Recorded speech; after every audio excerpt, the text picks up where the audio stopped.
स्वरूप असलेली श्रीवंत श्री मुक्ताईंची शक्ती संत श्रेष्ठ ज्या मुक्तामध्ये मुक्त आहेत श्रेष्ठामध्ये श्रेष्ठ आहे सर्वत्र वरिष्ठ असल्या आदिशक्ती मुक्ताईंच्या तथा जयवंत भगवंताच्या असीम अपार अपूर्व हेतू प्रभाव क्षेत्राखाली असलेला सर्व परिसर हा जयवंत गड त्या परिसरामध्ये असले सगळे आपण पुरुषोत्तम मासाच्या निमित्ताने चाललेला हा ग्रंथनाथ ज्ञानेश्वरी पारायण आता संकीर्तन सप्ताहातील प्राप्त प्रसंगी सेवेकरता जगडून लोकोपर्यंतचा 3 चरणाचा सर्वांच्या परिचयाचा साधा सरळ व्रत नाम आणि वारीवर अनन्यता निष्ठा प्रतिपादन करणारा असा 3 चरणाचा भंग चिंतना करता आहे यथावकाश यथामती या उपोपाण्याच्या अक्षराचा भाव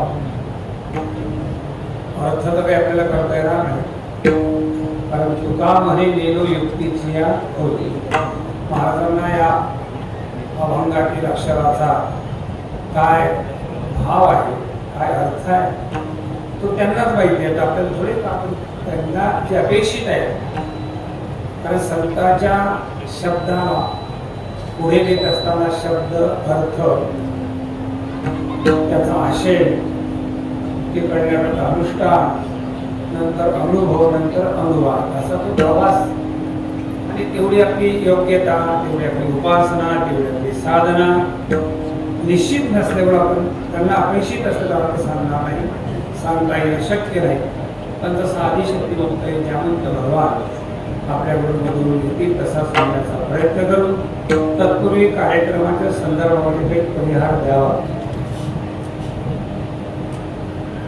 तसा परिहार भगवंतांना देण्याची गरज नाही संतांना देण्याची गरज कारण त्यांना न सांगता तुम्हा कळल्यानंतर येशवी विश्वंभर परिहाराची न प्रश्न तुमचा हा कार्यक्रम कोणी आयोजित केला याला निमित्त काय आहे हा सिद्धीत जाण्याकरता कुणाकुणाचं प्रत्यक्ष व अप्रत्यक्ष सहभाग सहकार्य आहे हे सगळे मंडपातील मंडपाच्या बाहेर असलेल्या सगळ्यांना तो विषय ज्ञात आहे कुणीही त्या संदर्भामध्ये अनभिज्ञ नाही नसावं मलाच काही फार सांगता येणार नाही मीच अनभिज्ञ आहोत आणि म्हणून एवढंच सांगतो आमचे अतिशय माझ्यावर प्रेम करणारे नवे नवे विचारावर प्रेम करणारे आदिशक्ती मुक्तावरी दैवतावर प्रेम करणारे निश्चिम निष्काम निस्वार्थ निष्ठुर प्रेम करणारे आपल्या परिसरातील प्रेम मूर्ती असलेले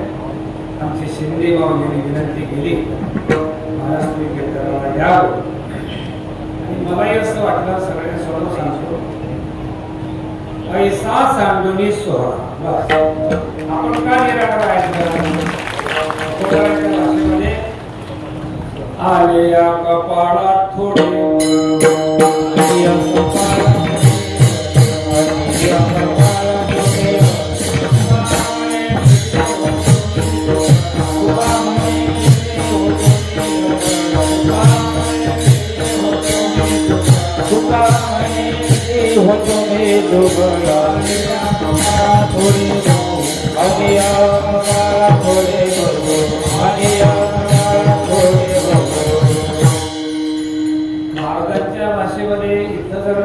सर्व जर आपण पाहिलं, कार्यक्रम अतिशय भव्य आहे आणि कार्यक्रम दिव्य आहे.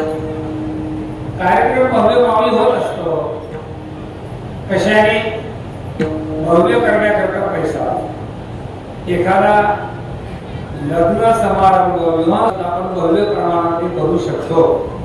एखादा वाढदिवस जन्मोत्सव एखाद्या मोठ्या व्यक्तीचा आपण भव्य प्रमाणामध्ये करू शकतो ना, कारण भव्य करण्याकरता पैसा काढलेला असतो, पण तो दिव्य होत नसतो. दिव्य होण्याकरता देवाची संताची कृपा अपेक्षित असते, जी आपल्याकडे आहे.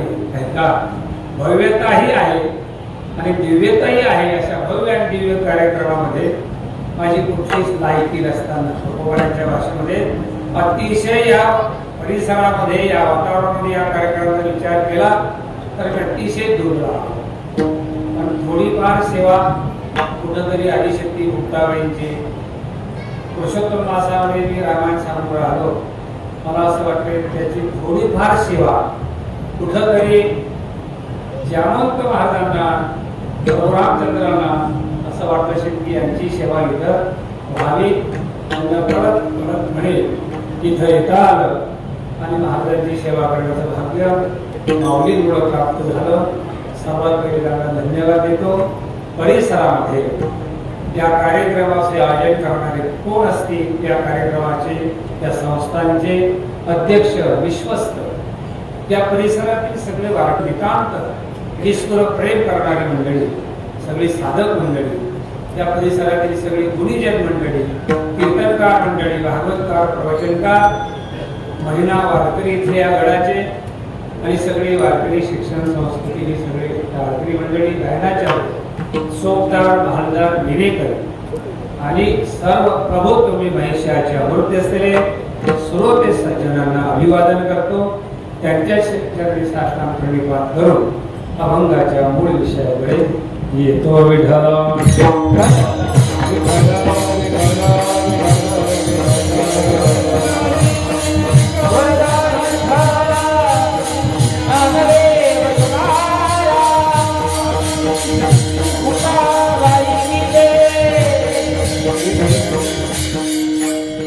अतिशय पर्वकाळ हा कार्यक्रम आहे.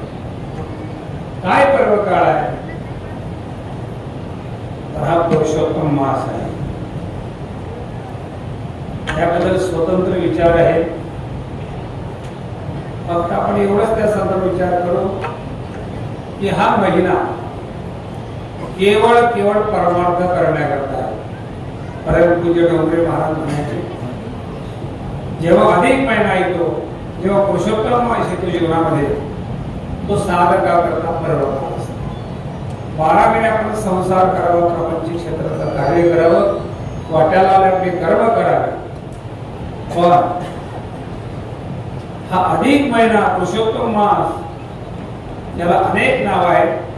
तो केवळ भगवंताची उपासना करण्याकरता असल्यामुळं कुठंतरी नर्मदेच्या तटावर, कुठंतरी त्या गडावर, कुठेतरी आपल्या अनुष्ठान करण्याकरता असणार अधिष्ठान.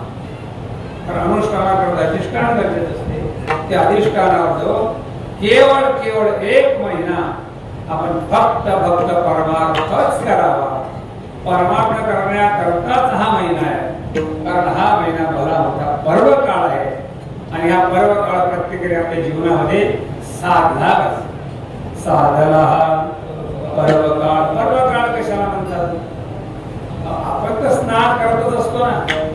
कधी मनुष्याच्या जीवनामध्ये काही कर्म करावे लागतात. त्याच्यामध्ये नित्य कर्म आहे, नैमित्तिक कर्म आहे, काम्य कर्म आहे आणि प्रायश्चित्त कर्म आहे. त्यामध्ये 2 कर्म महत्वाचे आहेत, नित्य कर्म आणि नैमित्तिक कर्म. नित्य कर्मामध्ये काही कर्म समाविष्ट होतात. कुठले कुठले होतात? स्नान, संध्या, जपश्चैव, देवतानाश्चपूजनम, वैश्वदेव तथा तिथ्यम, षट्कर्माणि दिने दिने. प्रत्येक दिवसाला आपण स्नान करतो. स्नान हे नित्य कर्म आहे. तुम्हाला ते काय सांगावं लागते? सांगावं लागते म्हणून सांगून राहिलो. आई साहेबाच्या पालखी सोहळ्यामध्ये लक्ष्मण नावाचे ग्रस्त होते माझ्यासोबत. तब्बल मुक्तेनगर ते पंढरपूर आणि पंढरपूर ते मुक्तेनगर त्यावेळेस माऊली 75 दिवस आम्हाला जाण्याकरता लागत येण्याकरता दोन्हीकडून, आणि तिथं 8 दिवस. मला आमचा 90 दिवसाचा पालखी सोहळा. 75 दिवसाच्या प्रदीर्घ प्रवासामध्ये त्या ग्रस्ताने 2 वेळ स्नान केले, ते सुद्धा स्वतःच्या मर्जीने नाही. एक दिवस पावसामध्ये भिजलंय म्हणून स्नान घडलं, आणि एक दिवस मी त्यांना रथाचे बैल धुण्याकरता चंद्रभागेत पाठवलं, ढकललं म्हणून स्नान घडलं. म्हणजे एखादा व्यक्ती 75 दिवसाच्या प्रवासामध्ये जर 2 वेळा स्नान करत असेल, ते स्वतःच्या मर्जीने नाही, तर स्नान हे नित्य करणे सांगण्याची गरज आहे.